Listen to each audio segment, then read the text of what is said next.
우리가 가장 가까이 있는 사람한테 가장 상처 주는 말을 참 많이 하는 것 같아요. 여성은 참 신비한 존재. 여자는요, 생리를 하고 난 다음에 1일부터 18일까지 점점 기분이 좋아진대요. 18일서부터 21일 사이까지는 기분이 최고래, 최고. 근데 21일부터 기분이 나빠지기 시작해. 생리할 때 되면 완전히 그 여자가 아니야. 원래 생각했던 그 여자가 아니야. 완전히 새로운 완전히 짐승이 하나 나와갖고 이상한 행동을 하는 거예요. 남편이 바람 펴요. 그러면 저도 그랬어요. 참고 살으라고. 좀만 참으면 죽으니까 그냥. 죽으니까 참고 살라고 그랬어요. 그 옛날엔 더 했죠.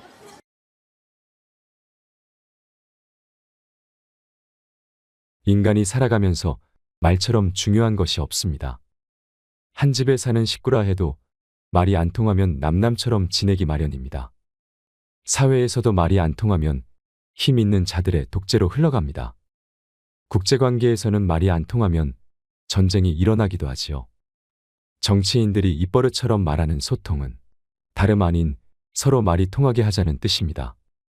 사람은 말 한마디에 인생이 바뀌기도 합니다.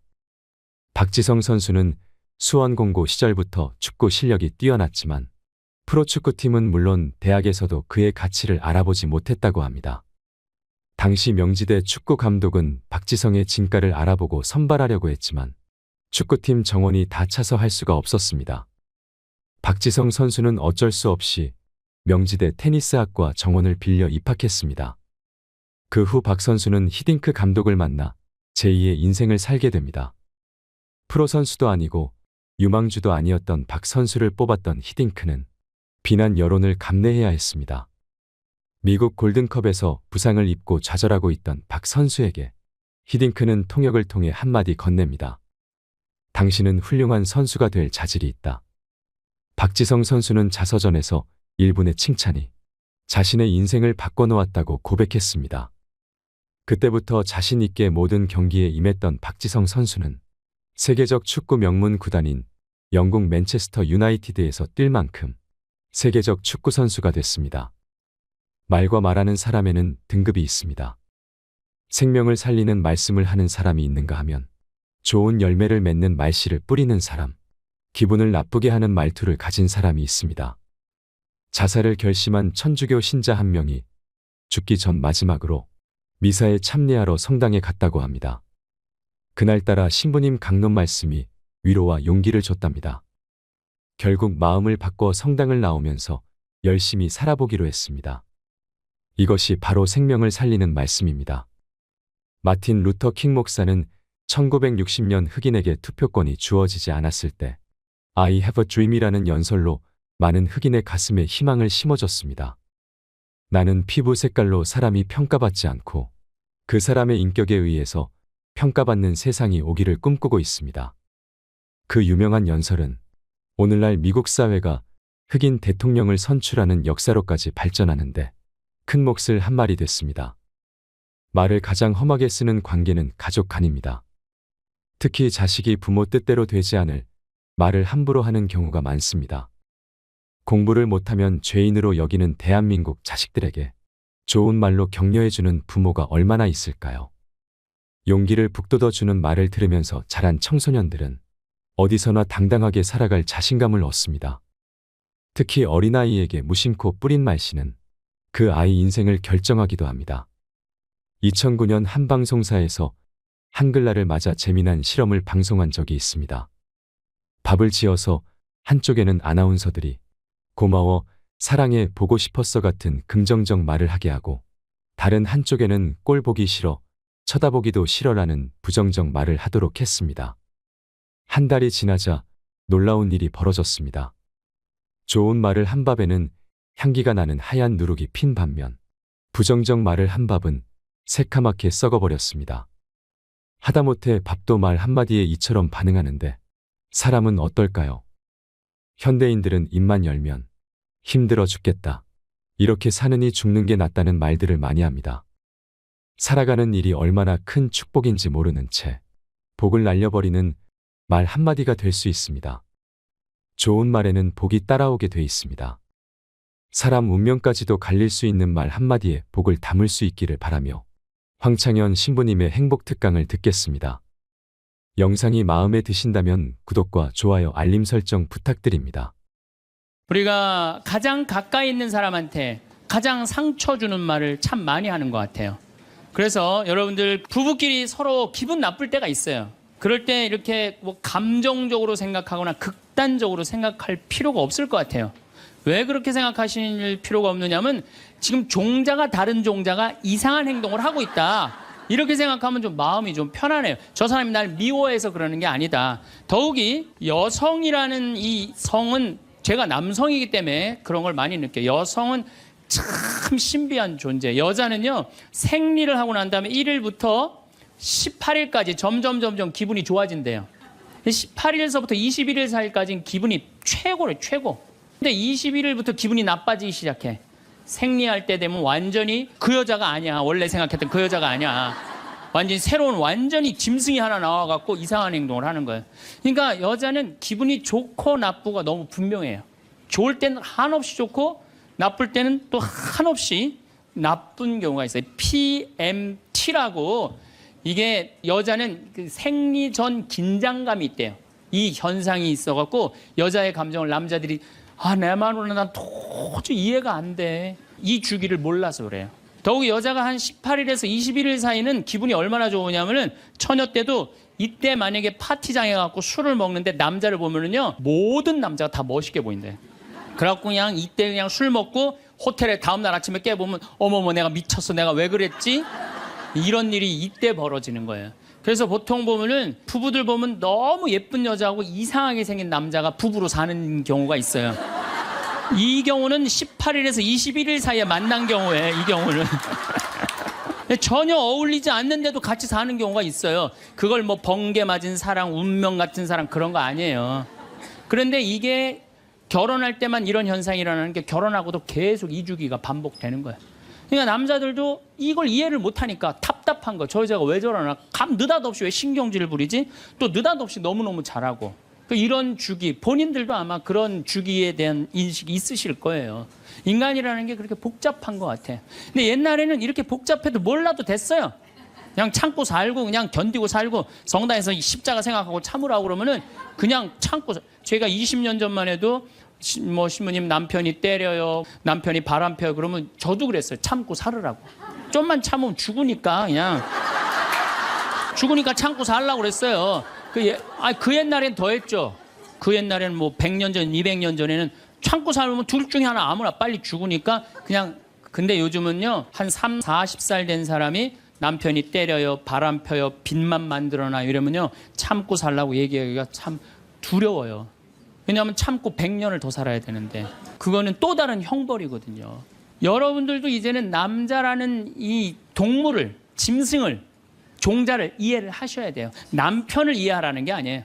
남자가 생겨먹은 게 어떻고 또 여기 있는 우리 형제님들은 여자가 생겨먹은 게 그러면 훨씬 좀 덜 싸울 거예요. 덜 크크크 치치치카카카 된다니까. 그런데 이제 부부끼리도 서로에 대한 이해가 필요하지만은 여러분들 자녀에 대한 이해가 필요합니다. 자녀를 이해하셔야 돼요. 그리고 자녀하고 대화를 해야 돼요. 자녀하고 대화를 해야 되는데 우리나라 엄마들은 참 편안하게 교육해요. 딱 한마디만 하면 되니까 공부해.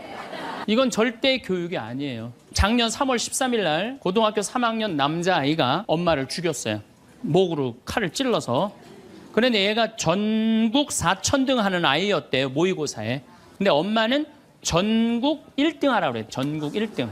나는 전교 1등은 들어봤어도 전국 1등은 처음 들어봤어요. 전국. 자식한테 전국 1등 하라고 강요한 엄마는 처음 들어봤어요. 근데 얘는 전국 4천등이면요 서울대 들어가요. 왜냐면 1년 서울대 4,000명 정도 뽑거든요. 4,000명 정도 뽑으면 뭐 카이스트, 경찰대 뭐 이런 데 다 빠지면은요 서울대 들어가고도 남아요. 그런데 얘는 전국 63등으로 고친 거야. 63등인지 62등인지. 내가 고등학교 때 반에서 받은 등수야 이거야. 고등학교. 그런데 엄마가 이 성적표를 받아보고 아이를 야구방망이 골프채로 8시간을 두들겨 팼다는 거예요. 엄마가 전국 1등 하라고 그랬더니 왜 전국 62등 하느냐. 근데 3월 14일이 무슨 날이냐면 학부용 진학 상담하는 날이야. 얘는 전국 62등도 8시간 두들겨 맞았는데 전국 4,000등 걸리면은 나는 죽는다. 그래갖고 엄마를 미리 죽인 거예요. 나는 얘는 엄마를 죽였다고 생각하지 않아요. 시험 감독관을 죽인 거예요. 시험 감독관을. 근데 우리는 자녀들한테 왜 공부해야 되는지, 인생에 대한 철학, 삶의 진리 이런 얘기 전혀 하지 않아요. 그냥 무조건 공부하라. 무조건 공부하라 그래. 그러니까 애들이 왜 공부해야 되는지도 모르고 부모가 하라고 그러니까 지겨워도 하는 거예요. 그러니까 부모가 지겨운 거예요. 부모가 지겹고 부모하고 말을 섞기 싫고. 여러분들 맨날 초등학교 이제 한 5학년만 되면은 남편이 맨날 술 먹고 들어와. 남편이 요즘 경기가 안 좋아갖고 400만 원을 버는데 150만 원밖에 못 벌어. 그래갖고 남편이 걱정이 돼갖고 맨날 술을 먹고 들어와요. 그러면은 아내가 한다는 소리가 그래요. 지겨워 죽겠어. 뭐하러 나하고 결혼했어. 술하고 결혼하지. 내가 이혼을 하든가 말든가 해야지. 아빠는 맨날 술 먹고 들어오고. 초등학교 5학년만 되면은 여자의 초등학교 5학년 애들 눈치가 빨라요. 아, 우리 집이 지금 심각하구나. 엄마 아빠가 곧 이혼하면 나는 엄마하고 살아야 될까 아빠하고 살아야 될까 고민해요. 아빠가 밤 10시에 술이 취해갖고 들어왔어. 그래도 딸이라고 아빠 오셨어요? 아빠가 한다는 소리가 우리 딸 이리 와. 아빠가 안아줄게. 걱정하지 말고 넌 들어가서 공부해. 이 아빠가 다 알아서 할게. 아니 엄마는 이혼한다는데 뭘 다 알아서 한다는 거야. 근데 엄마는 지겨워 죽겠어. 내가 이혼하든지 말든지 이런 소리 하면요. 얘는 마음 잡고 공부 못합니다. 공부하란다고 공부하는 게 아니거든요. 정말 지혜로운 엄마는 어떤 엄마인 줄 알아요? 남편 술 취해갖고 들어오면은 방에다 뉘어놓고 근심 어린 얼굴로 쳐다보는 초등학교 5학년 딸아 아빠가 맨날 술 먹고 들어오니까 걱정되지? 엄마 나 걱정돼. 아빠가 왜 저래 조름? 사실은 아빠가 요즘 경제가 좀 어렵잖니. 너도 알다시피 지금 유럽에 그리스 사태 터졌잖아. 그리고 이란 핵무기 때문에 지금 석유값이 자꾸 올라가고 있어. 그리고 미국은 리먼 브라더스 경제 위기가 왔잖아. 이렇게 어려운 경제 위기가 와서 아빠가 한 달에 400을 벌어야 되는데 150밖에 못 벌어. 근데 너도 알다시피 우리 핸드폰 네 식구 쓰면은 20만 원이야. 그다음에 전기세 10만 원이야. 그다음에 아빠 차 운행하고 우리 버스 타고 전철 타고 다니는 거 30만 원이야. 우리가 라면만 먹고 살아도 60만 원이야. 네 학원비, 동생 학원비 50만 원 들어가. 그러고 난 다음에 우리 아파트 부금 100만 원 들어가. 한 달에 최소한 250은 있어야 되는데 150밖에 6개월 동안 아빠가 지금 이렇게 우리 집이 마이너스야. 그래서 아빠가 저렇게 근심 걱정이 돼서 저렇게 술을 먹고 들어오니 네가 좀 이해를 해줬으면 좋겠다. 이렇게 말하면요. 얘는 방에 들어가서 고민해요. 우리 집을 위해서 내가 도대체 뭘 해야 될까? 고민해요. 그런데 우리는 자녀들한테 이런 얘기 일체하지 않아요. 일체하지 않고 너는 들어가서 뭐 하라고 그래? 공부하라고 그래. 그러니까 애들이 공부를 왜 해야 되는지 모르잖아요. 유대인들은요. 초등학교 1학년만 되면은 왜 우리가 이 초막절을 지내야 되는지, 왜 우리가 과월절을 지내야 되는지, 할머니 할아버지는 어떻게 살았고 엄마 아빠는 어떻게 살았고 다 얘기해줘요. 이스라엘 애들은 초등학교 1학년 때도 철드는 거예요. 아, 이런 역사 안에서 내가 살아가야 되는구나. 제가 지난 3월 달에 이스라엘에 초청을 받아서 갔다 왔어요. 근데 마침 그 사막 체험을 했는데 그때 이스라엘의 영재 아이들이 거기 왔었어요. 천재 아이들이죠. 근데 이스라엘은 고등학교 3학년 18살만 되면요. 무조건 군대 가야 돼요. 3년. 남자고 여자고 다 3년. 근데 걔네들이 전부 다 의대 합격한 애, 공군사관학교 합격한 애, 다 그런 애들이야. 그래서 내가 물어봤어요. 니네들은 18살만 되면은 군대를 간다는데 너희들 정말 군대 가고 싶느냐? 내가 물어봤는데 걔네 눈빛이 반짝반짝 거리면서 나는 이 나라를 위해서 가겠다는 거예요. 그리고 그냥 가는 것도 아니고 반드시 가고 그냥 기쁘게 가겠다는 거예요. 얘네들은 역사, 의식, 가정의식 다 있는 거야. 우리나라 애들은 20년 동안 역사 얘기도 안 듣고 사람 살아가는 도리 얘기도 안 듣고 무조건 뭐만 하라고 그래? 공부만 하라고 그래. 제가 얼마 전에 내 친구의 친구가 세상을 떠났어요. 근데 그 세상 떠난 사람 여자야. 근데 고등학교 2학년 딸이 있고 대학교 1학년 아들이 하나 있는 거야. 그런데 이 엄마가 딸을 깨워야지 딸은 일어나서 학교를 가는 거예요. 근데 10시가 됐는데 엄마가 안 깨운 거야. 엄마가 왜 나를 안 깨웠지? 10시가 됐는데 부엌에 가보니까 심장마비로 죽은 거예요. 심장마비로 죽었는데 아들이 이제 올라왔죠. 지방대학 다니면서. 아들이 올라왔는데 아들이 장례 때 하나 울질 않더래요. 우리 친구가 가서 보니까. 그리고 그냥 슬퍼하질 않더래요. 그런데 장례하는 날 아빠한테 그러더래요. 아빠, 나 내일 MT가 있는데 나 그거 꼭 가고 싶은데 나 어떻게 하면 좋으냐고. 나 내일 MT 가게 해달라고 그러더래요. 철이 안 들은 거죠. 그런데 여러분들, 얘가 철이 왜 없을까요? 누가 이렇게 철없이 키웠을까요? 부모가 철없이 키운 거예요. 뭐 하라고 그런 거야? 공부하라고 그러는 말 외에는 한 얘기가 없는 거예요. 공부하라는 얘기. 우리 집에 형제가 4형제. 근데 우리 둘째 형이 머리가 나빠요. IQ가 99에. 난 126인데. 근데 우리 둘째 형이 중학교 1학년 때 어느 날 갑자기 공부를 잘하는 거예요. 반에서 1, 2등을 하는 거예요. 그리고 좋은 고등학교 가고 좋은 대학 나와서 뭐 대기업 하고 요즘 아주 그냥 번듯한 회사의 사장이에요. 그래서 내가 3년 전에 형한테 물어봤어요. 형은 IQ가 자기 항상 그러니까 난 99밖에 안 된다고. 형은 IQ가 99밖에 안 되는데 왜 이렇게 공부를 잘하고 사회에서 이렇게 정말로 남들 부러워하는 자리까지 올라갔느냐고. 근데 형이 이런 말씀을 저한테 하더라고. 형이 신부님, 내가 중학교 1학년 때 아버지가 큰 간 수술을 했어요. 난 초등학교 4학년 때 기억나요. 아버지 병원에 가면 천도복숭아 따먹었던 거 기억나요. 그리고 아버지가 퇴원을 하고 다음 날 허리를 구부리고 출근을 하시더래요. 근데 우리 형이 보니까 어머니가 그랬대요. 여보, 며칠 쉬었다가 나가라고. 그렇게 허리를 구부리고 어떻게 출근을 하느냐고. 근데 아버지가 그러더래요. 나는 내 자식 먹여 살리고 공부시키려면 오늘부터 나가야 된다고. 그 일주일 동안 99짜리 IQ가 지켜본 거예요. 지켜보면서 자기가 그런 생각을 했대요. 내가 저 아버지를 위해서 해야 되는 건 공부다. 그래갖고 이 99 IQ가 코피가 터져가면서 공부를 한 거예요. 근데 그 아들은 내가 봐도 그때부터 효자인데 지금까지도 효자예요. 왜? 부모의 삶에 동참했기 때문에. 여러분들은 자녀를 여러분들의 삶에 얼마나 동참시키세요? 어제 내가 평창에서 강의를 했는데 할머니 한 분이 평생 한 번도 그런 얘기 안 했대. 자식한테 먹여주고 재워주는 거 외에는 한 게 없다는 거예요. 여러분들 개는요 10마디 알아듣는데요. 기다려, 앉아, 손, 엎드려 이 정도 알아듣는데요. 그리고 원숭이는 한 30마디 알아듣는데 자기네들끼리도. 사람은 적어도 하루 한 집에서 살면서 10,000마디는 해야 된대요. 근데 우리가 자녀들한테 무슨 얘기해? 일어나, 밥 먹어, 학교 가, 숙제, 공부해, 시험은 10마디 정도밖에 안 한 거야. 20년 동안. 하느님을 사랑하는 거, 사람을 사랑하는 거, 살아가면서 사람의 도리, 우리 집안의 내력, 그런 얘기 생전 안 하는 거예요. 생전. 내가 어떤 고민을 하는지, 내가 어떤 갈등 속에서 사는지, 아빠하고 어떤 추억이 있는지 그런 거 전혀 모르는 거예요. 밥만 먹여주는 그러니까 10마디 이상 안 한 거예요. 그러니까 내가 자녀를 키우면서 계속 들어가서 공부해 10마디 이상 안 한 이 집은 무슨 집이냐? 개 같은 집이에요. 개 같은 집. 사람 집이 아니에요. 사람 집이 아니에요. 다정한 대화를 할 수가 없는 거야. 그러니까 우리 이 둘째 아들은 정말 그때부터 지금 나이가 50이 넘었는데 아직까지도 효자예요. 나보다 신부가 됐으면 더 잘 살았을 거예요. 둘째 형이. 근데 큰 형은 이제 우리 어머니 아버지가 이제 휴가를 이제 우리 생태마을 요즘은 이제 거의 못 오시는데 휴가를 오면 이제 누나, 큰아들, 둘째 아들이 돌아가면서 모시고 와요. 근데 이제 뭐 큰아들도 자기도 뭐 조그만 공장을 하는데 바쁘니까 바쁜 와중에 어머니 아버지 모시고 오는 거 아니에요. 오다가 어머니가 아이고 얘야 묵주를 까먹었다 그러면 신경질을 부린대요. 바빠 죽겠는데 어떻게 하라고 그러냐고. 지금 일주일만 손가락으로 하고 오라고 그냥 그런데요. 근데 둘째 아들은 어머니가 평창에 오다 얘야 묵주를 까먹었다 그러면 둘째 아들은 그런데 우리 어머니가 저한테 해준 얘기예요. 어머니 걱정하지 마세요. 톨게이트 앞에서도 그런데 어머니 걱정하지 마세요. 차 돌리면 되죠 뭐. 그리고 그 차를 돌려갖고 30분 동안 집에 가서 그 묵주를 찾아서 모셔다 드린다는 거예요. 그러니까 부모가 불편한 게 싫은 거야. 왜? 이 자식은 중학교 1학년 때부터 누구의 삶에 동참한 거야? 부모의 삶에 동참한 거야. 여러분들은 자녀들을 언제부터 삶에 동참시켰어요? 부모가 속이 썩는지 아빠가 힘든지 고통스러운지 그런 건 하나도 얘기 안 하잖아요. 그리고 너는 뭐만 하면 돼? 공부만 하면 되는 거야. 저는 요즘 우리 사회가 지금 굉장히 거칠다 그래요. 왕따, 그다음에 학원 폭력, 성폭력, 충격적인 사건들이 많이 벌어지잖아요. 내가 보기에는 이거는 다 집안에서 말이 안 통해서 그래. 부모가 진리를 애들한테 알려줘야 될 거 아니야. 진리를.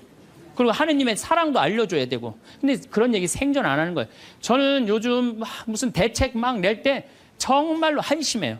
그런 대책으로는 해결이 안 돼요. 저는 중학교 때 성당을 이틀 갔어요. 토요일 날, 일요일 날. 뭐 이틀 간 게 아니라 6일이면 6일 다 갔죠. 7일이면 7일 다 갔어요, 성당. 매일 가서 성당 살았어요. 그 성당 가면은 매일 교리 배우고, 거룩한 거 배우고, 진리 배우고, 사람 사랑하는 거 배우고, 사람 배려하는 거 배우고. 그랬잖아요. 학원이 무슨 학원이야. 토요일 날에는 맨날 친구들하고 이 순교자 성월에는 유대철 내가 그때 주인공 됐었어. 유대철 연극하고 성탄 때는 또 저기 뭐 성가 연습하고 문학적으로 심성적으로 신앙생활을 했을 때는 아이들이 거룩하고 그중에 또 뭐 신학교 간 뭐 학사님 있으면 그 학생이 너무너무 부러우면 나도 한번 신부로 살아볼까. 또 수녀원 간 사람 있으면 또 이 여자아이들도 나도 저렇게 아름다운 수도자로 살아볼까. 그런 문화가 있었다고요. 근데 우리 천주교만 그런 게 아니라 자라보면 교회 다니는 애들, 절에 다니는 애들 다 그렇게 자랐어요. 그러니까 심성이 예쁘게 자라는 거죠. 근데 요즘 애들은 뭐만 해요? 공부만 해요. 그러니까 심성이 예쁘게 자랄 수가 없는 거예요. 아무리 대책을 발표해봐요. 소용이 없는 거예요. 그래서 나는 진짜 똑똑한 정치인이라면은 토요일 날, 일요일 날 신앙생활 하게 해야 돼요. 똑똑한 정치인들이라면. 그 문화생활 하게 해야 돼, 애들이. 절대 공부를 하면 안 돼요. 토요일 날, 일요일 날은. 그렇게 잘하면은 우리 사회가 굉장히 건강해지고 거룩해지고 진리가 충만한 나라가 될 거예요. 공부한다고 되는 일이 아니에요. 공부한다고. 그러니까 자식들하고 대화를 하려고 해도 대화를 해본 적이 있어야지 대화를 할 거 아니야. 공부하라는 말 외에는 해본 적이 없는데. 그래서 엄마 명동에 어때? 좋았어? 좋았어. 어떻게 좋았어? 그냥 좋았어. 넌 들어가서 빨리 공부해. 자, 그렇다면 내가 어떻게 하면 대화를 잘할 수 있을까? 말을 잘할 수 있을까? 첫 번째, 들어라. 우리가 이게 부족해요. 듣는 게 부족해. 우리나라 사람들이 듣는 게 부족해. 제가 평택에서 본당 신부할 때 교우가 한 5,000명 됐었어요. 본당 신부 혼자 하는데 하루에 고해성사를 200명, 300명이 보는 거예요. 너무너무 힘든 거야. 그러니까 내가 주일날 막 교우들이 1분 이상 고해를 하면 막 신경질이 나는 거야. 그러니까 할머니들이 그냥 신부님 내가 6.25 때 시집 와갖고 그냥 독자 집에 시집을 왔는데 아들을 하나 낳았어요. 아들을 하나 낳았는데 그놈이 독자라고 내가 너무 오냐 해서 키우다 보니까 이놈을 장가를 보냈는데 이놈이 이혼을 해갖고 손자를 나한테 맡겨갖고 내가 지난주에 그 손자 찾으러 다니느냐고 주일미사를 빠졌어요. 아, 주일미사 빠졌는데 왜 6.25 전쟁부터 시작을 해. 그래서 내가 교우들한테 항상 교육할 때 죄는 간단히 죄 진 것만 얘기해라. 과정은 설명하지 말고. 그러니까 참 교우들도 결론만 얘기하는 게 참 답답할 거 아니야. 고해소에서 그 답답한 속을 털어놔야 되는데 신부님은 막 200명, 300명 줄은 기다리고 있고. 근데 내가 능평이라는 데 본당 신부를 딱 갔는데 교우가 500명이야. 딱 10분의 1이야. 고해소에 들어가고 성물돌 끝났는데도 들어오는 사람이 아무도 없는 거야. 너무 심심한 거예요. 그래갖고 이제 고해소에 딱 들어오면 너무 반가운 거예요. 그래갖고 신부님 저 시어머니를 미워했어요. 그럼 평택에서는 4계명 부모에게 효도하라고 그랬는데 미워하면 안 된다. 예수님이 십자가 생각하고 시어머니한테 잘해라. 딱 간단해. 그렇게 했는데 능평에서는 이 자매 나가면 이제 아무도 안 들어오니까 왜 시어머니를 미워하는데요? 아이 뭐 내가 시집을 왔더니 그냥 손자하고 그냥 고모하고 그냥 남편만 하고 나는 그냥 완전 식모 취급하고 친정에도 못 가게 하고 아유 그러면 안 되지. 그 시어머니 며느리한테 밥 얻어먹으면서 정신 나간 시어머니네. 그러면은 그 자매가 신이 나는 거지. 신이 그것뿐만 아니라 내가 혼수 살림 얼마나 구박을 많이 받았는지 몰라요. 그러면은 내가 이제 아유 정말 늙으면 그거 정말 다 그래. 하여튼 자매님 참 그런 집에서 힘들게 산다. 그러면 막 눈물 콧물 흘려가면서 시어머니 욕을 바가지로 해요. 그러면서 자매가 신부님 이렇게 시어머니 욕해도 되느냐고 걱정하지 말라고. 여긴 비밀이 지켜지는 데니까 걱정하지 말라고. 그러니까 한 20분 정도 막 실컷 시어머니 욕하면은요. 대부분의 며느리들이 뭐라고 그러냐면 신부님 꼭 시어머니가 있어서 불편한 것만은 아니에요. 시어머니가 애도 봐주고 반찬도 이런 거 저런 거 해줄 때는 나 너무너무 좋아요. 아 그런 것도 있어요. 예. 신부님 이번 사순절을 맞이해서 내가 우리 성가정 만들려니까 내가 시어머니한테 내가 잘할게요. 아유 뭐 잘하면 좋죠. 반찬도 맛있게 하고 한 번 더 웃으면서 얘기할게. 아유 훌륭하십니다. 나는 한 게 아무것도 없어. 아유 그러느냐고. 그러면 자기가 고해하고 자기가 훈화하고 자기가 보속하고 자기 결심까지 다 하기가 나가. 말은요 들어주기만 하면 돼요. 여러분들 친구들하고 무슨 상담할 때 지적질할 필요 하나 없어요. 나이 50, 60 넘어갔고 너 그러니까 네가 그 꼴로 사는 거야. 그러면 그 자기 속 얘기하는 사람이 너 그러니까 그 꼴로 사는 거야. 그럴 때 아유 맞아 내가 그래서 내가 이 꼴로 사나 보다. 그럴 것 같아. 기분 나빠할 것 같아요. 당연히 기분 나빠하죠. 당연히. 우리 집에 많은 그 중고등학교 학교 다니기 싫어하는 애들을 데리고 와요. 요즘 내가 바빠서 거의 상담을 못 하는데 데리고 오면은 얘가 학교를 안 간다는 거예요. 중학교 2학년, 3학년 애가 학교를 관두겠다는 거예요. 그러면 내가 많은 경우 상담을 하면은 거의 90%는 그랬던 것 같아요. 너 학교 많이 다니기 싫으니? 네, 다니기 싫어. 그럼 관둬. 뭐 다니기 힘들고. 아, 신부님한테 다니라고 설득하러 데리고 왔는데 신부님이 뭐라 그래? 나는 이제 그렇게 마음 먹고 애가 오는 거예요. 저 엄마가 날 저기까지 데려간 거는 나를 학교를 다시 다니게 설득을 시키려고 저 신부를 만나게 해주는구나. 근데 내가 관도 뭐하러 다녀? 내가 엄마한테 자세히 얘기해 줄 테니까 너 관도. 근데 왜 다니기 싫은데 이거 이유가 뭐야? 그럼 공부도 따라가기 힘들어. 그래 맞아. 한번 따라지면 그거 못 따라가. 너 있잖아. 너는 머리로 살 놈이 아니라 내가 보기엔 몸으로 살 놈이다 너. 너 우리 생태마을에 와갖고 농사나 져라. 그러면 이제 자기 친구 얘기, 부모한테 섭섭한 얘기 다 해요. 그럼 아, 얼마나 힘들었겠니. 수업 시간에 조는 이유가 있지. 이해를 해야지 알아서 볼 거 아니야. 이해도 안 되는데 눈 뜨고 쳐다보고 있는 거 쉽지 않지. 호심이 그거 어떻게 알았냐. 다 내가 옛날에 해봐서 알아. 한 1시간 동안 얘 공감, 동감 해주고 고개만 끄덕여주면요. 얘네들이 거의 끝날 때 뭐라 그러는지 알아요? 신부님 막 그래도 아무리 생각해봐도 중학교는 졸업해야 될 것 같아요. 아니야. 중학교 졸업할 필요 없어. 나중에 네가 철 들으면 졸업해도 돼. 자퇴 그냥 하는 걸로 하자. 아니에요, 신부님. 중학교 졸업하는 게 나을 것 같아. 그래? 그러면 가서 한번 다녀봐. 다니다 힘들면은 꼭 나한테 얘기하면 내가 꼭 엄마한테 얘기해 줄게. 그래서 중학교, 고등학교, 대학 졸업한 애들 많아요. 아직도 연락하는 애들이 많아요. 신부님 감사하다고. 황창현 신부님의 행복 특강 잘 들으셨나요? 정말로 우리는 가장 가까이에 있는 사람한테 가장 상처를 주는 말을 하는 것 같습니다. 황창현 신부님은 내가 기분 나쁜 일이 있을 때 감정적으로 생각할 필요가 없다고 말씀하십니다. 그냥 나와 다른 사람이 이상한 행동을 하고 있구나 생각하면 마음이 좀 편안해진다고 합니다. 저 사람이 날 미워해서 하는 게 아니라고 생각하면 훨씬 낫다고 하지요. 여러분도 이 말에 동의하시나요? 생각보다 인간이라는 게 그렇게 복잡하지는 않습니다. 황창현 신부님께서는 이해 없이 무조건 참고만 살면, 특히 몇십 년을 더 참고 살아야 한다면 더 큰 형벌이기에 이제부터라도 남자와 여자의 종자를 이해하는 것이 중요하다고 하십니다. 그러면 훨씬 덜 싸울 수 있습니다. 여러분 오늘도 행복하셨으면 좋겠습니다. 사랑하는 가족들과 사이좋게 지내시길 바라며 더 좋은 영상으로 다시 찾아뵙겠습니다. 이상으로 책틀맨이었습니다. 지혜를 쌓는 당신의 오늘이 아름답습니다. 더 좋은 영상으로 찾아뵙겠습니다.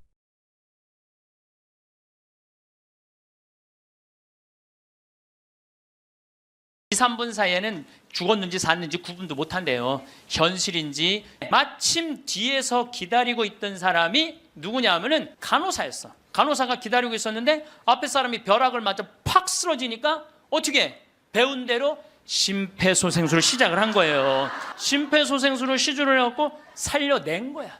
이게 육신을 살려내면 영혼이 아무리 천국에 가도 다시 돌아와야 되는데 육신으로. 그래서 세상에 돌아온 거예요.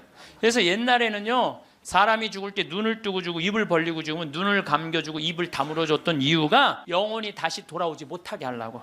그렇게 다물어 줬다는 거예요. 근데 이 사람은 너무 천국에서 행복하게 있는데 이 간호사가 이 주책맞게 심폐소생술을 해서 살려낸 거야. 눈을 떴고 당신은 병원에 있습니다. 의사들이 눈앞에서 오갑니다.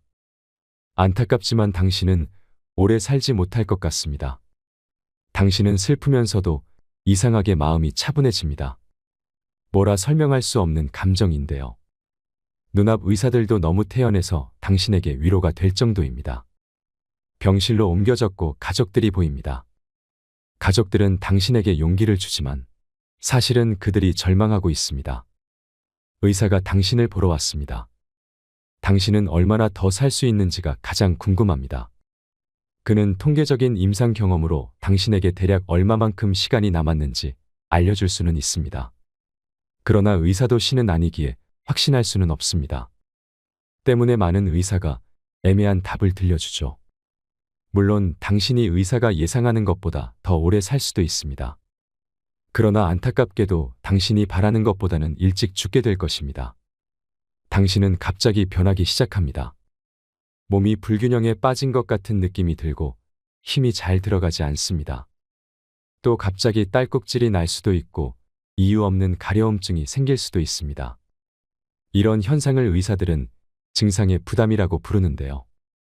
건강하던 때와는 다르게 당신이 스스로 몸의 감각에 신경 쓰다 보니 생기는 현상입니다. 마음도 약해질 대로 약해졌습니다. 곧 가족들의 손을 다시는 잡을 수 없다는 것을 절감합니다. 올해 크리스마스에는 가족과 무슨 약속을 했었나 생각하게 됩니다. 어떤 형태로든 당신은 슬픔에 사로잡힙니다. 지극히 자연스러운 마음이죠. 그러나 슬퍼만 하기에는 시간이 얼마 없습니다. 이제 당신이 죽는다는 사실에 대해 진지하게 생각해야 합니다. 의사들이 당신에게 무엇을 해주길 바라나요? 혹은 무엇을 절대 하지 않기를 바라나요? 누군가는 기계적인 인공 호흡을 바라지 않고 누군가는 강제의 영양 주입을 원하지 않습니다. 이런 문제를 결정해야 하는 것은 매우 힘든 일입니다. 원하지 않는 죽음이지만 피할 수 없기에 죽음의 세부 사항을 당신이 결정해야만 하는 거죠. 이럴 때는 그간 삶에 대한 질문을 던져보면 좋습니다. 살면서 당신이 잘했던 일이 무엇이었나 가만히 생각해 보는 거죠. 가혹할 수도 있지만 죽음은 당신이 견뎌야 하는 일입니다. 하지만 온전히 당신만의 일은 아닙니다. 장례업체 사람들이 당신을 어떻게 모실지 궁금해 할 것입니다. 화장이냐 매장이냐, 시신은 어떻게 할 거냐. 당신에겐 생각하고 싶지 않은 일들이지만 그들에겐 매우 중요한 문제입니다. 당신이 가족에게 어떤 의지를 남겨놓는다면 큰 도움이 될 것입니다. 정말 시간이 얼마 안 남았습니다. 이제 당신의 심장은 박동을 멈추고 발이 차가워질 겁니다. 호흡도 잦아들고 감각이 조금씩 무뎌질 텐데요. 무서울 수도 있지만 당신만 겪는 일은 아닙니다. 아시다시피 죽음은 유일하게 모든 이에게 공평하게 찾아오는 것이니까요. 죽어간다는 것은 매우 역동적인 과정입니다. 당신의 삶만큼이나 특별하게 당신만의 방식으로 죽음을 받아들이면 어떨까요? 지금 막 당신의 신체가 생명과 작별을 고하는 과정을 시작했습니다. 차분하게 눈을 감으세요. 좋습니다. 잘하셨어요. 그동안 정말 수고 많으셨습니다. 장례식장에 많은 사람들이 찾아와 눈물을 흘립니다. 하지만 사진 속 당신의 마지막 얼굴은 너무나도 밝게 웃고 있습니다. 사진 속 얼굴이 너무 아름답고 빛이 나 더욱 슬퍼지네요. 정작 당신은 살면서 얼마나 자주 이렇게 밝게 웃어봤나요? 당신은 평생 세상의 한 부분이었습니다. 당신은 친구들과 가족에게 그들의 삶의 바탕에서 소중한 사람이었습니다. 하지만 이제 당신은 떠나고 없습니다. 그래서 지금 이 시간이 아주 특별한 것입니다. 이 시간은 다시 오지 않습니다. 이건 선물 같은 것입니다. 사람들이 죽기 직전에 느낄 수 있는 감각에 대해 생각해 보신 적이 있나요? 반드시 당신이 알아야 할 이야기였을 거라 생각합니다. 우리는 실제 임종을 앞둔 사람들의 심리를 간접 체험하면서 오늘 또 분명하게 살아야 할 이유를 찾게 됩니다. 당신이 숨쉬는 일상이 얼마나 숭고한 순간들인지 생각해보는 시간이 되셨길 바랍니다.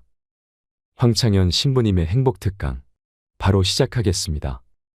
영상이 마음에 드신다면 구독과 좋아요 알림 설정 부탁드립니다. 지난주에 앤더슨 시 코리아라는 뉴욕의 정형외과 의사가 벼락 맞은 얘기를 했습니다. 벼락을 맞아서 죽었더니 몸에서 영혼이 빠져나와서 자기 시신을 장모님이 쫓아내려와서 울고불고 하고 이 사람아 죽으면 어떻게 하나? 그런데 자기 시신을 보고 있는데 정작 본인은 하나도 안 슬프더라는 거예요. 그러니까 죽은 영혼은 여러분들 슬프지 않아요. 그러니까 여러분들 죽은 영혼을 위해서 너무 슬퍼하는 것도 죽은 영혼 멋쩍게 만드는 거예요. 누구한테 맡겨? 하느님한테 맡겨야 돼요. 앤더슨 시 코리아는 의사는 딱 영혼이 나왔을 때 아 내가 죽었구나. 내가 이제 떠날 때가 됐구나. 보통 2, 3분 사이에는 죽었는지 샀는지 구분도 못한대요. 현실인지. 그래서 이거를 미국에서는 ND라고 Near Death Experience라고 그래요. 임사체험, 근사체험, 죽음체험이라고 그래요. 죽음의 선상에서 왔다 갔다 하는 거예요. 그래서 이제 아내하고 딸하고 마지막 작별을 해야 되겠다 생각을 하고 아내하고 딸이 있는 호텔로 걸어가려고 그러는데 걸어가지지가 않더래요. 여러분들 죽은 영혼들이 처음으로 착각하는 게 육신이 아직도 있는 줄 안 되는 거예요. 육신은 이미 저기 누워있고 영혼만 나온 거예요. 그래서 육신이 있는 줄 알고 차가 지나가면은 차를 피하려고 막 그런다는 거예요. 육신도 없는데 육신이 있어야지. 이 육신이 내가 이 물질이 나라는 물질하고 마주치면서 이 막는데 나는 이미 물질이 없어진 건데 영혼인데 걸어가려고 하니 걸어가지지 않고 쫙 떠서 가더래요. 허기야 여러분들 동양 귀신, 서양 귀신 중에 걸어다니는 귀신 봤어요? 귀신들은 다 떠서 다녀요. 여러분들 저기 전설의 고향을 봐도 귀신들 보면 다 날아다니잖아요. 하다못해 저 중국 강씨도 이러고 다 떠다녀. 쫙 떠서 가더래. 그래갖고 이제 문을 열으려고 그랬는데 문 열을 필요도 없더래요. 그냥 몸이 통과돼서 들어가더래요. 이것도 성서에 다 나오는 거예요. 예수님이 부활하시고 난 다음에 제자들이 문 걸어 잠고 있었을 때 어떻게 했어요? 문 열지도 않고 그냥 그 안에. 그러니까 저는 요즘 과학이 발달하면서 많은 의사들이 죽은 사람들의 증언을 채취를 하고 연구를 하면서 그 내용이 신약성서에 다 나와 있어. 우리 예수님 죽었다 부활하셨잖아요. 그렇죠? 죽은 사람 살려낸 거 예수님 다 살려냈잖아. 예수님 영원히 부활하시면 다볼산에서 거룩한 변모할 때 얼굴은 해와 같이 빛나고 온몸은 빛난다. 죽었던 사람들이 하늘나라에서 올라가서 본 장면 그대로 다 신약성서에서 예수님이 다 보여주신 거야. 근데 우리는 그렇게 예수님이 보여줬는데도 다 필요 없어. 죽은 아버지가 살아 돌아와서 얘기를 해줘야 돼. 다른 사람 필요 없어. 그래서 쫙 떠서 가서 아내하고 딸이 있는 호텔을 딱 들어가 보니까 아내하고 딸이 얼굴에 막 페인팅을 하고 놀더래요. 근데 정작 자기는 안 슬프더래요. 떠나야 되겠구나. 그래서 그 죽은 사람들의 특징이 저 빛 있는 데까지 가는 여행길이 그렇게 멀게 느껴진대요. 근데 그 속도가 너무너무 빠르다는 거예요. 그래서 여러분들 우리 죽은 영혼들 잘 떠나가라고 죽으면은 마당에다가 못 떠나요. 사자밥 떠놓잖아요. 맷밥이라고 흰쌀밥 3그릇, 신발 3켤레, 국 3그릇, 그 다음에 엽전 3입 놓잖아요. 그게 뭐예요? 저승사자 둘 오니까 둘하고 죽은 본인 잘 떠나보내라고. 그리고 어디는 또 간장까지 떠놓는데요. 간장을 왜 떠놓는지 아세요? 이게 짜게 먹으면은 물 자꾸 먹히려고 중간에 서서 물 먹는다고 천천히 떠나가라고.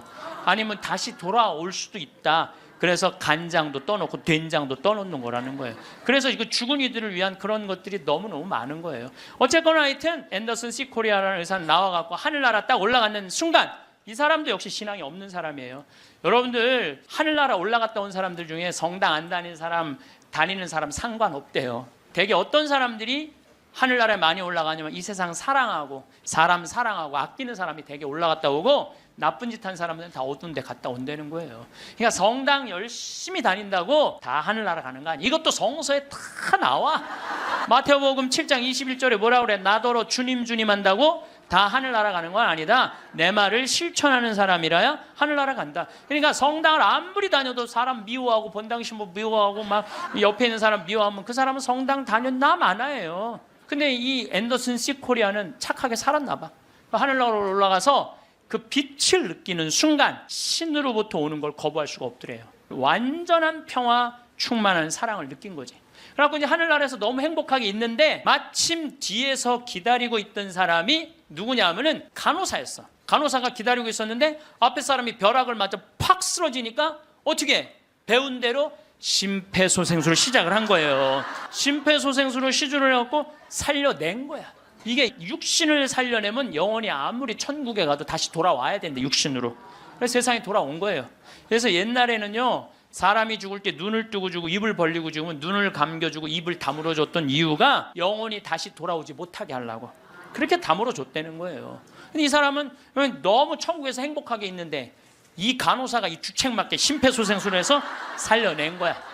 살아 돌아왔는데 이 앤더슨 C 코리아라는 의사는 문제는 하늘나라에서 들은 음악이 너무 아름다웠던 거야. 하늘나라 간 사람들의 특징이 뭐냐면 너무나 아름다운 음악을 들은 게 그 사람들의 특징이야. 너무 아름다운 음악을 들어서 그걸 자기가 연주하고 싶은 거야. 그래서 이 사람은 94년부터요 박사학위가 2개야. 심리학 박사에 정형외과 박사인데 이 사람은 바이엘부터 피아노를 배워요. 배워서 2002년에 음반을 발표를 해요. 내가 유튜브를 통해서 그걸 들었는데 너무너무 연주를 잘하더라고요. 아니 무슨 무당이 갔다 오거나 뭐 이런 사람이 갔다 오면 무당도 무시할 건 안 되죠. 여러분들 무당도 신 내림 받은 무당은요 무시하면 안 돼요. 강신무들은요 무당 무시하면 안 돼요. 그 사람들은 뭔가 있는 거예요. 그들의 세계가 있는 거야.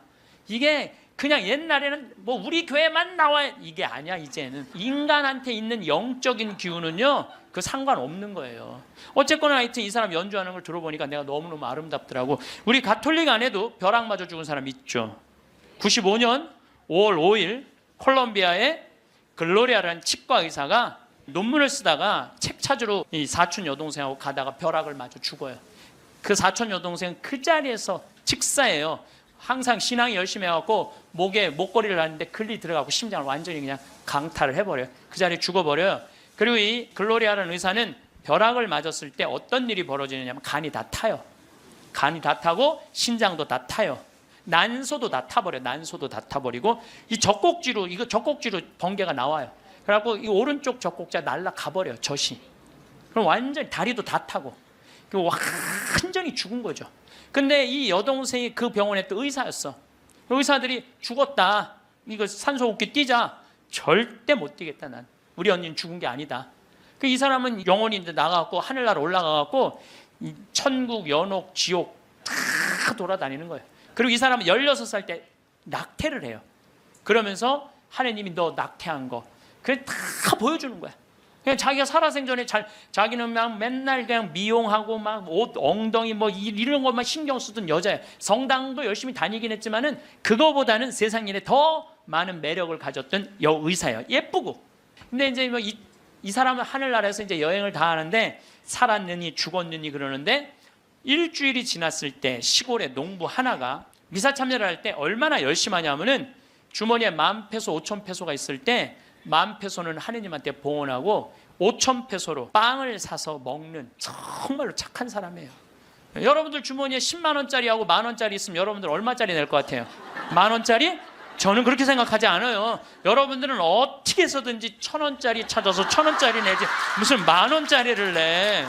우리 천주교 신자들이. 근데 이 시골 농부는 3년 전에 완전히 강도를 맞아서 그나마 키우던 닭까지 없던 사람이야. 아무것도 없는데 하느님한테 10,000페소 봉헌하고 5,000페소로 빵을 사요.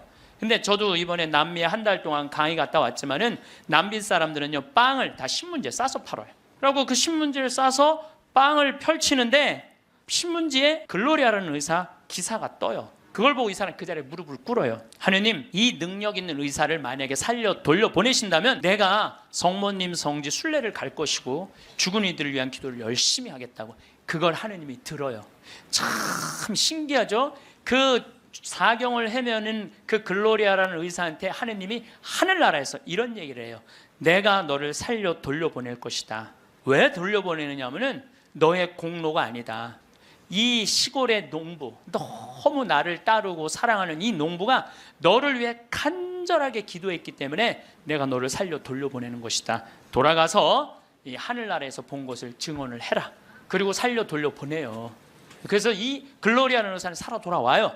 그런데 일주일이 지나고 다리를 너무 피가 안 돌기 때문에 잘라야 된다고 그러는데 이 사람은 살아 돌아와서 간도 재생이 되고 난소도 재생이 되고 신장도 재생이 되고 다리도 다 재생이 돼요. 그래갖고 애까지 또 낳아요. 정말 애를 하나 더 낳아요. 그리고 지금은 온 세계에 다니면서 자기가 벼락마저 죽고 난 다음에 살아 돌아와서 하늘나라 경험 얘기한 걸 다 얘기를 해주는 거예요. 여러분들 우리 죽은 이들을 위해서 기도하는 거 우리 가톨릭 교회 가장 아름다운 전통 중에 하나예요. 저는 이렇게 본당에 초상이 나면은 연도 바치러 꼭 갔어요.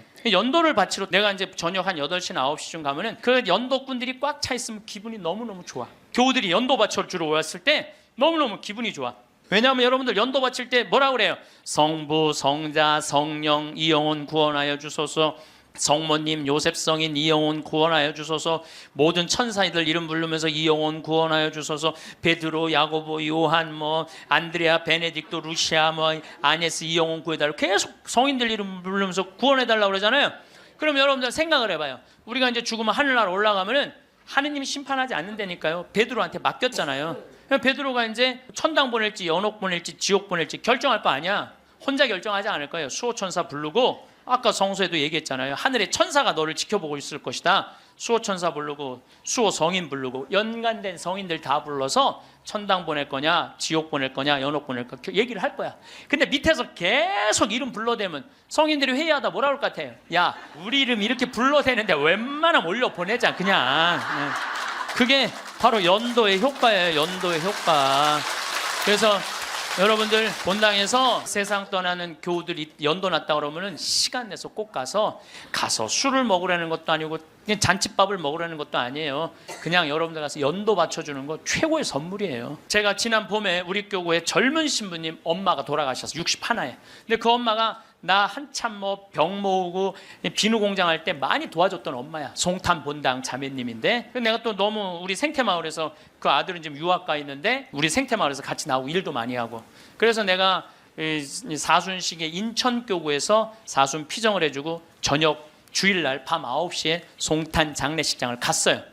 갔는데 사순식임 신부들이 얼마나 피곤해. 하루 종일 성사주고. 그런데도 그 9시에 그 엄마를 위해서 신부들이 30명이 모여 있더라고요. 다음 날은 물론 주교님이 월요일날 장례미사를 해주시죠. 그런데 우리 수원교구는 신부님 부모님이 돌아가시면 주교님이 미사하기 전에 계속 매 시간 미사를 해요. 와서 그게 우리 신부들이 그 동기 신부들에 대한 예의야. 예의. 그래서 매 시간 그러니까 수백 명이 우리 수원교가 한 450명 되니까 수백 명이 와서 미사를 해주는 거야. 근데 그날도 내가 이제 마침 주례를 하게 돼갖고 미사를 주례를 하는데 하늘나라에서 회의하는 소리가 들리더라고요.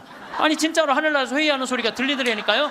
이번 분은 대단한 분인가 보다. 이거 신부들이 수백 명이 이렇게 미사를 봉헌하니 이번 분은 그냥 묻지도 따지지도 말고 올려보내라. 그래서 우리 신부 엄마는 묻지도 따지도 않고 천당 올라갔을 거예요. 분명히. 지난 봄에 또 내가 대국교구 교우들 위해서 토요일 날 강의를 갔어요. 그때도 뭐 1000명 이상 모였어요. 근데 오전 10시 강의인데 저는 항상 어디든 2시간 전에 도착을 해요. 강의 2시간 전에 도착을 해서 미리 이제 밥을 먹어요. 근데 이제 밥 먹을 때는 이 옷에 튀면 안 되니까 항상 사복을 먼저 입어요.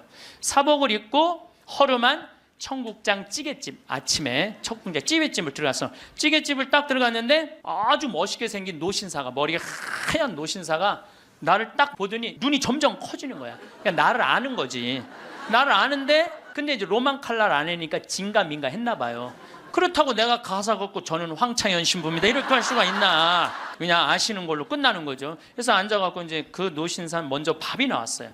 근데 밥을 독특하게 드시더라고. 밥이 나왔는데 밥 몇 숟갈을 한 몇 알을 뜨더니 뚜껑에 딱 올려놓더니 잠깐 이러더니 밥을 먹기 시작하더라고. 아, 독특하다. 저건 개신교법도 아닌데, 독특한 우리 천주교법도 아니고. 그래서 이제 나도 이제 밥이 나와갖고 이제 난 이제 성호를 이제 긋고 이제 밥을 먹으려고 이제 사복을 입었어도 성호를 딱 끄니까 성호를 그니까 그때서 그 노신사가 이렇게 말하는 거예요.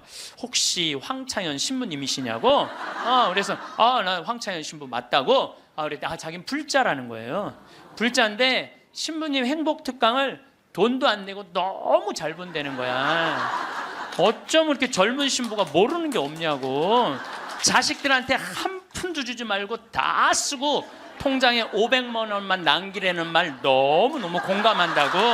너무 고맙다고 그러더라고요. 그래서 감사합니다. 그리고 이제 내가 그분이 불자라는 말을 들었을 때 밥을 왜 몇 알을 떠놓고 뚜껑에 올렸는지 알아요. 영혼밥 떠놓은 거예요. 영혼밥. 네, 아까 내가 사자밥 말씀드렸죠. 우리 죽으면 영혼들 떠나 보내듯이 여러분들 우리도 밭에 나가고 일할 때 참 나오면 밥 몇 알 뿌리면서 뭐라 그래요? 이게요. 제가 아까 얘기했지만은 이게 영혼은 천주교 신자들만의 공유물은 아니에요. 모든 인간들이 죽어서 영원한 여행을 떠나는 거예요. 그 여행을 우리는 좀 안전한 동아줄을 떠나는 거고 하느님 믿지 않는 사람은 어느 줄을 잡아야 되는지 모르고 떠나는 것 뿐이죠. 우리는 좋은 줄을 잡고 있는 거죠. 영혼밥 떠는 거죠. 그래갖고 이제 그 노신사는 이제 밥 먹고 갔어요.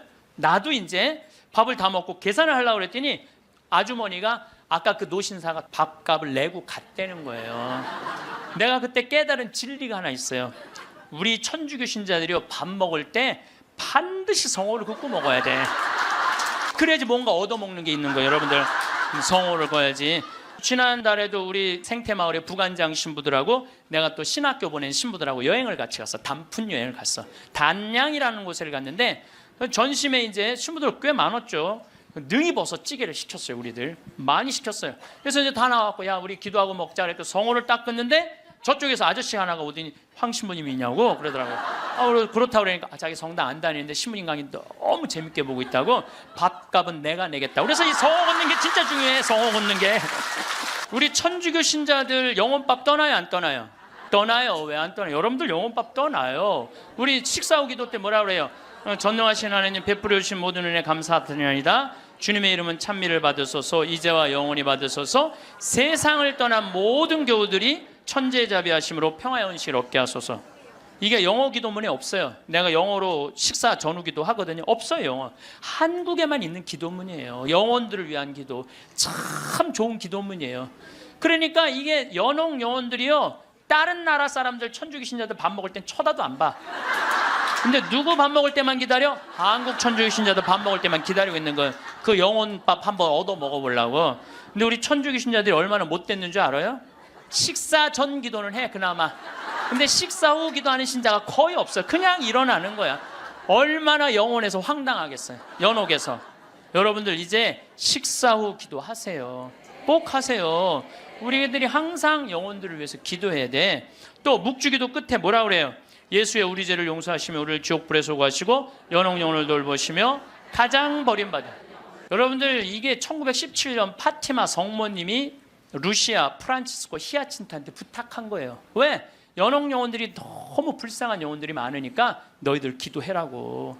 그러니까 저는 요즘 이렇게 이 죽음 강의를 준비하면서 장례차가 지나가면은요, 천주교 신자, 개신교 신자, 불교 신자 가리지 않아요. 가리지 않고 성호 커요. 성호 걷고 하느님 저 영혼 구원해달라고 좀 기도해요. 나는 도저히 이해가 안 가는 종교단체가 있어요. 우리 교회에 나와야만 구원받는다고 얘기하는. 근데 그 몇 명이냐면 14만 4천 명에 속해야만 구원받는다고. 난 이해가 안 가요. 여러분들 하느님이 그것도 2000년 역사상 대한민국의 고교회 14만 4,400만 명만 구원하려고 당신 아들 죽였겠어요? 온 인류의 하느님 이렇게 째째하겠어요? 다 구원하고 싶어 하세요. 만약에 14만 4,400만 명만 40 말도 안 돼. 14만 4천 명만 구원하려고 그러면 나는 예수님 그럴 것 같아. 14만 4천 명 구하려고 그러면 예수님이 이랬을 거예요. 야 베드로야 네가 죽어라. 그 14만 4천 명. 예수님은요 모두를 구원하시기 위해서 십자가 지신 거예요. 그래서 하늘나라는 활짝 열려 있는 거예요. 불교에는요 4대 보살님이 있어요. 관세음보살, 지장보살, 보현보살, 문수보살이 있어요. 관세음보살은 이 세상에 자비를 베푸는 보살이에요. 근데 지장보살님은 저 지옥에 단 한 명이라도 있으면은 자기 성불하지 않겠다고 그러는 보살님이에요. 아니 우리는 지옥에 가면 천국에 못 가잖아요. 근데 불교는 또 달라요 우리하고. 그러니까 지옥의 마지막 한 명까지 구원하겠다는 게 그 보살님의 마음인 거야. 나는 그 보살님이 너무 마음에 들어. 이게 난 하느님의 마음이라고 생각 들어요. 하느님의 마음. 그러니까 여러분들도 모든 사람들이 구원받을 수 있도록 항상 기도하셔야 돼요. 여러분들은 구원 받을 것 같아요? 안 받을 것 같아요? 여러분들 구원 받아요. 적어도 이 시간 강의 듣겠다고 여기 나와서 앉아있는 여러분들은 구원 받아요. 여러분들 천당 간다는 확신 있으면 행복하지 않겠어요? 행복하죠? 내가 이제 막 죽을 때가 다 됐어. 근데 싹 하느님이 와갖고 한 일주일 전에 귀에다 대고 너 축하해, 너 천당이야 이렇게 얘기하면 행복할 것 같아? 안 행복할 것 같아요? 행복하겠죠? 근데 이거를 누구한테 하느님이 하냐면 프란치스코 성인한테 해요. 프란치스코 성인한테 나타나갖고, 프란치스코는 굉장히 빨리 돌아가시잖아요. 40대 초반에 돌아가시잖아요. 하느님이 와서 너는 연옥의 벌을 면한다. 바로 천국이다. 그랬을 때 프란치스코 성인이 너무 행복하고 일주일 동안 밥을 안 먹었다는 거예요. 너무 행복해서. 나도 지금 하느님이 오늘 저녁에 와갖고 창현아 너 천당이야. 너 우리 인사발령 신부들 인사발령 굉장히 기다려지거든요. 뭐 저야 뭐 평창에 있으니까 뭐 인사발령이 별로 없으니까. 그래도 신부들 인사발령 굉장히 기다려져. 그 인사발령 때 가고 싶은데 너 거기야라고 얘기하면 신부들이 얼마나 좋겠어요. 근데 우리 마지막 인사발령 너 천국이야. 마지막 인사발령. 근데 마지막 인사발령이 너 지옥이야. 그러면 어떻게 될 것 같아? 가슴이 철렁하죠. 여러분들은 구원 받으세요. 예수님은요 마테오복음에 지옥 얘기 그렇게 많이 안 하세요. 마테오복음에 천국 얘기는 37번 하고 지옥 얘기는 13번밖에 안 해요. 다른 복음에는 아예 지옥이 거의 없어요. 많이 나와요. 한두 번밖에 안 돼요. 그리고 나머진 한번 오늘 저녁에 집에 가서 성서 읽어보세요. 여러분들 눈이 확 뜨일 거야. 끊임없이 하늘나라 얘기를 해요. 끊임없이 기쁜 소식 얘기를 해요. 하늘나라, 하늘나라, 하늘나라. 내가 이만큼 하늘나라에 관련된 성서가 꽉 차 있어요. 그러니까 하느님이 주고 싶은 거는 뭐예요? 하늘나라예요. 예수님이 뭐하러 그렇게 십자가에 고통스럽게 돌아가셨겠어요? 우리한테 천국을 주기 위한 거예요. 요한복음 3장에 보면은 예수님이 니코데모하고 얘기할 때 이런 얘기를 해요. 믿는 사람은 누구나 사람의 아들 안에서 영원한 생명을 얻게 하려는 것이다. 하느님께서는 세상을 너무나 사랑하신 나머지 외아들을 내줬다고 그래. 이 내줄 때는 확실히 주는 거예요. 내주시어. 그를 믿는 사람은 누구나 멸망하지 않고 영원한 생명을 얻게 하셨다. 하느님께서 아들을 세상에 보내신 것은 세상을 심판하시려는 것이 아니라, 예수님이 한 말이에요. 하느님께서 아들을 세상에 보내신 것은 세상을 심판하시려는 것이 아니라 세상이 아들을 통하여 구원을 받게 하시려는 것이다. 참 쉽죠? 믿기만 하면 되는데 그게 그렇게 어려워? 믿기만 하는데 그거 그냥 천장 쳐다보고 있는 거야 없는 거야 이러고 앉아 있으니 참. 요한복음 5장 29절에도 선을 행한 이들은 부활하여 생명을 얻고 악을 저지른 자들은 부활하여 심판을 받을 것이다. 요한복음 5장 39절에 이런 얘기가 나와요. 너희는 성경에서 영원한 생명을 찾아 얻겠다는 생각으로 성경을 연구한다. 바로 그 성경이 나를 위하여 증언한다. 그런데도 너희는 나에게 와서 생명을 얻으려고 하지 않는다. 근데 왜 예수님은 우리한테 지옥 얘기를 가끔 하셨을까? 여러분들 자식들 이렇게 교육시킬 때 어떨 때는 좋은 얘기도 해주고 어떨 때는 혼내기도 하고 그러죠? 똑같은 거예요. 근데 혼낼 때도 여러분들 꼭 굳이 애를 그냥, 우리 어머니가 나 어렸을 때 너 정말 다리 밑에서 주워왔는데 진짜 너 다리 밑에 갖다 버린다? 이런 얘기 참 많이 하셨어요. 나는 원래 내가 고향이 다리 밑이 내 고향인 줄 알았어요. 하도 그런 얘기 많이 들어갔고. 근데 우리 어머니는 한 번도 다리 밑에 날 버리지 않으셨어요. 예수님도 똑같은 거예요. 아니, 아버지가 자식 지옥 가기를 원하는 아버지가 어디 있어요? 그건 아버지가 아니지. 근데 우리는 하느님의 사랑을 많이 믿지를 못해요. 참 이렇게 의심하는지 몰라. 저는 본당 신부 10년을 하는 동안 총회장님 4분하고 살았어요. 근데 이 4분의 총회장님들이 정말 열심히 했어요, 일을. 그러니까 우리 동창 신부들이 성당에 오면 맨날 총회장이 있는단 말이야. 야, 니네 총회장을 어떻게 하길래 저렇게 열심히 하냐? 나 별말 안 했어. 딱 한마디밖에 안 했어. 무슨 말 했는데? 나는 총회장님을 믿는다. 믿는다는 말 한마디에 총회장님이 책임감을 느끼는 거예요. 본당 신부가 믿는다는데. 그러니까 저는 강의 다닌다고 성당 거의 있었던 적이 없어. 맨날 성당 비우고 돌아다녔는데 두 번 다 성당을, 신설 성당이니까 성당을 하나는 전 신부님이 져주신 거 내가 완성을 했고, 두 번째 성당은 내가 처음부터 끝까지 졌거든요. 그래도 저도 성당에 생전 안 붙어 있었어요.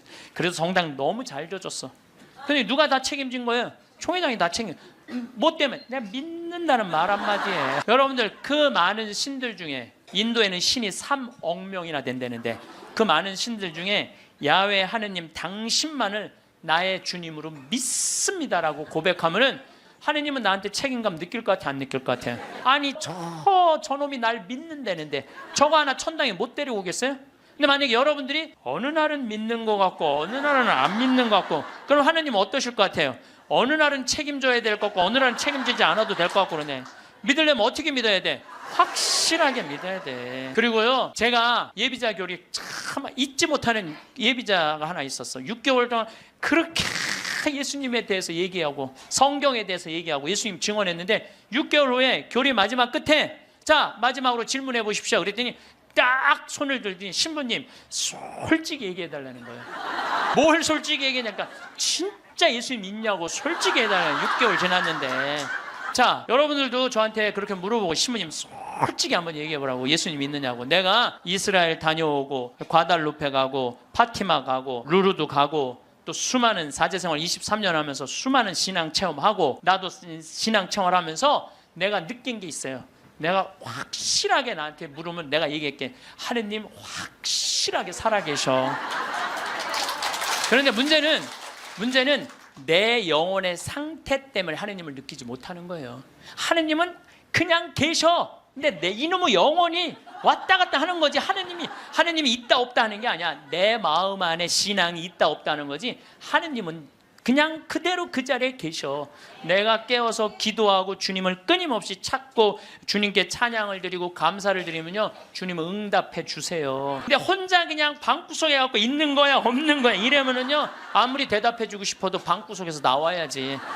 근데 여기 지금 나와 있는 분들은 대답을 듣잖아요. 마태복음 25장에 슬기로운 처녀, 미련한 처녀 얘기가 나와요.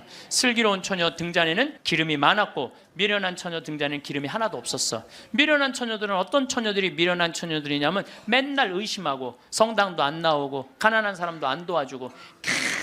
그냥 이러고 있는 처녀들이 미련한 처녀들이에요. 슬기로운 처녀들은 어떤 처녀들이야? 명동에서 피정 있다 그러면 아침부터 와서 앉아있고, 이 처녀들이 기름 종지에 기름이 많은 처녀들이에요. 여러분들이 이웃에게 복음을 선포하고 참된 삶의 길, 진리의 길을 가르쳐주는 거 기름 한 방울 모으는 일이에요. 성교회는 어느 누구도 개인이 지옥에 떨어졌다고 단정 짓지 말라는 거예요. 하다못해 어떤 부인이 남편이 다리에서 뛰어내려서 죽었어. 자살을 했어.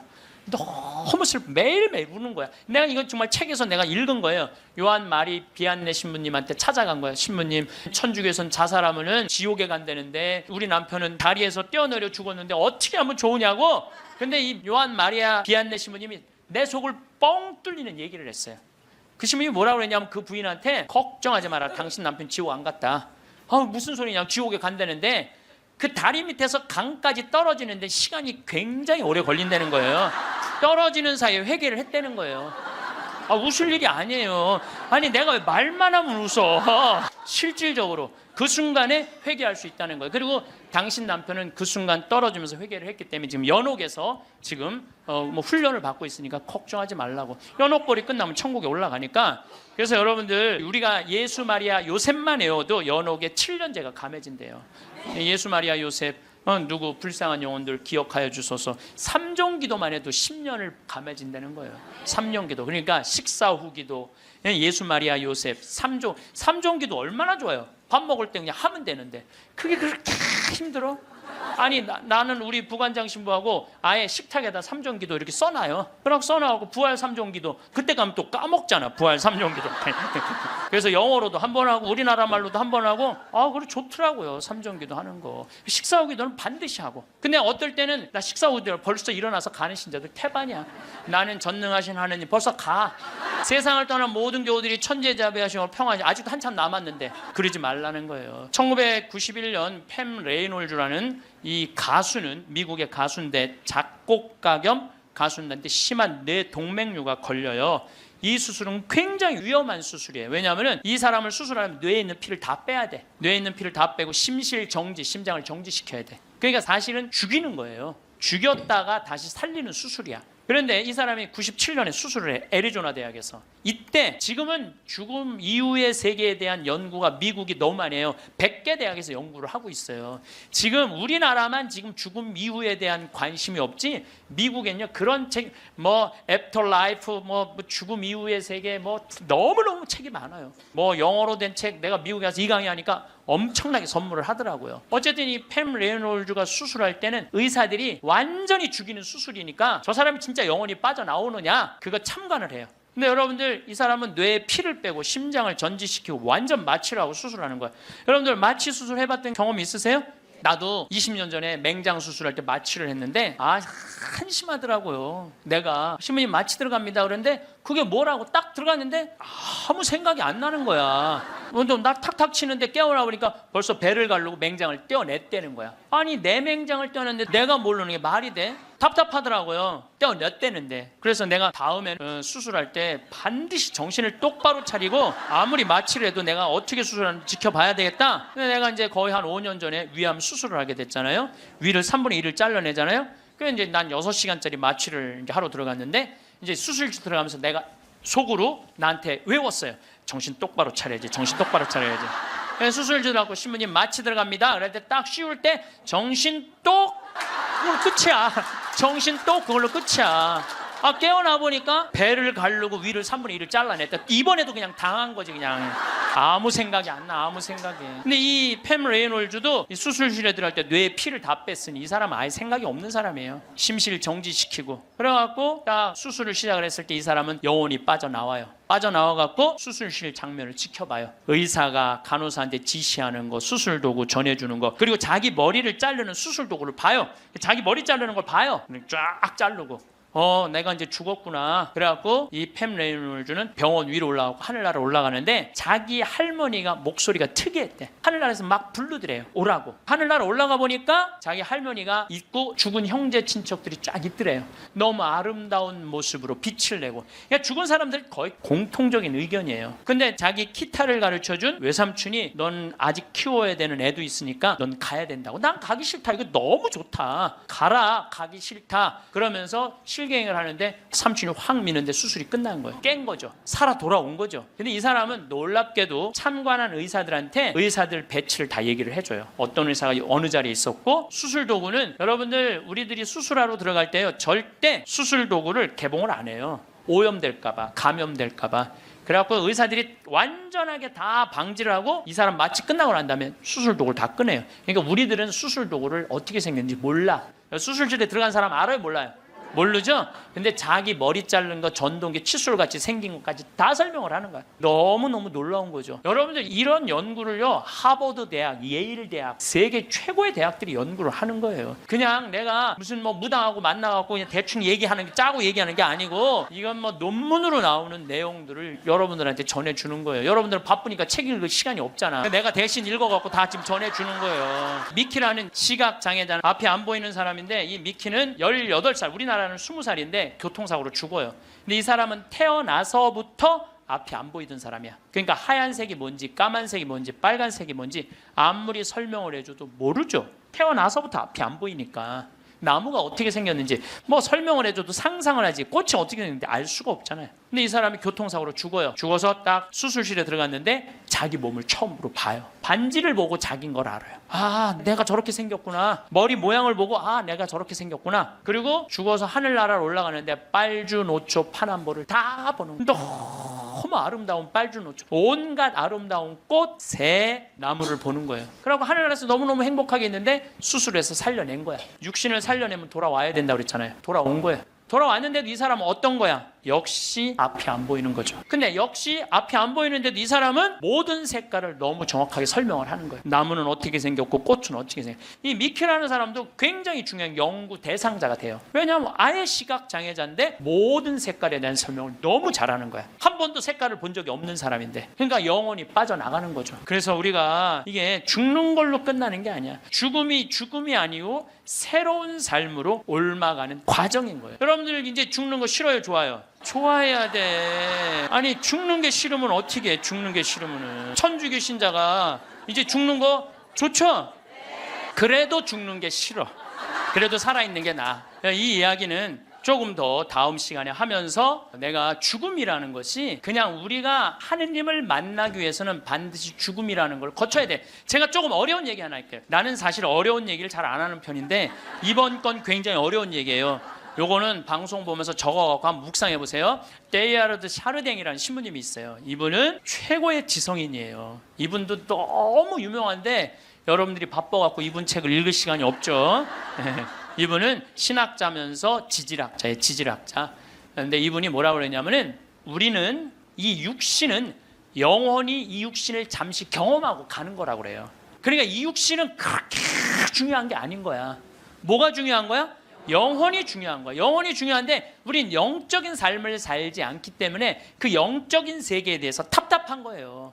그러니까 너무 육신에 매달리는 거, 육신의 관계에 매달릴 때 영혼의 그 영적인 세계가 죽는 거예요. 그래서 여러분들 기도하는 시간 자주 가지시고 이런 피정 시간 자주 가지시고 그럴 때 영혼의 눈이 뜨일 때 내가 쓰고 있는 육신이 언젠가 떠나야 되는 육신이라는 걸 깨닫게 될 때 삶의 지혜는요 엄청나게 바뀔 거예요. 자, 여러분들 마침 기도로 그 유명한 천상병 시인의 귀천 하늘로 간다. 우리는 언젠가 하늘나라로 가잖아요. 그거 기도 바치겠습니다. 귀천 나 하늘로 돌아가리라. 새벽빛 와 닿으면 이슬 더불어 손에 손을 잡고 나 하늘로 돌아가리라. 노을빛 함께 단둘이서 길슬개서 놀다가 구름 손짓 하면은 나 하늘로 돌아가리라. 아름다운 이 세상 소풍 끝내는 날 가서 아름다웠더라고 말하리라. 감사합니다. 황창현 신부님의 강의가 어떠셨나요? 불확실성으로 가득 찬 우리의 인생에서 확실한 한 가지는 우리가 죽는다는 것입니다. 얼마 전 40여 년간 의사와 대학 교수로 근무하다 암 진단을 받고 퇴임을 한 소화기 내과 권위자가 죽음관의 중요성을 강조했습니다.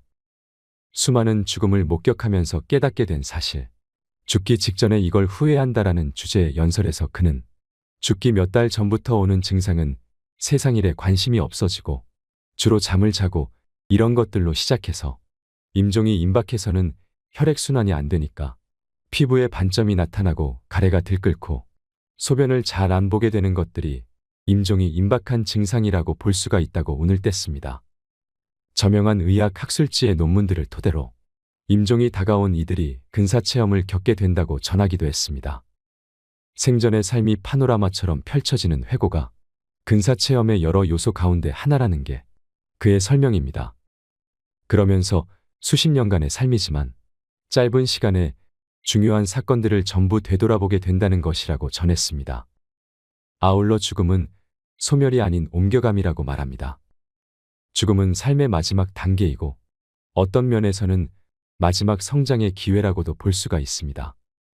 그러므로 우리는 메멘토 모리, 나도 언젠가 죽는다는 걸 자주 기억하고 이런 죽음관을 가능한 일찍 갖는 게 무엇보다 중요합니다. 암 환자가 가장 후회하는 부분으로는 후회와 원망의 반응이 대표적이라고 합니다. 또 암에 걸리기 전으로 돌아간다면 무엇부터 할 것인가라는 물음에는 후회하지 말고 무엇이든 조금 더 일찍 했으면 좋았겠다는 대답이 많았습니다. 그러면서 많은 사람들이 빨라도 40대 후반, 50을 보는 나이에 비로소 그런 생각을 하지만 이런 생각을 10년만 좀 더 빨리 했다면 자신의 삶 자체가 상당히 많이 달라지지 않았을까 생각한다고 답했다고 합니다.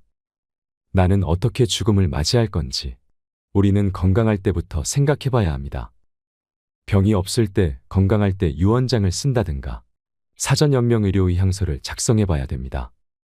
건강할 때 생각해 보고 필연적으로 맞게 될 죽음을 어떻게 맞이하고 해나갈 건지 생각을 자주 하는 게 굉장히 중요합니다.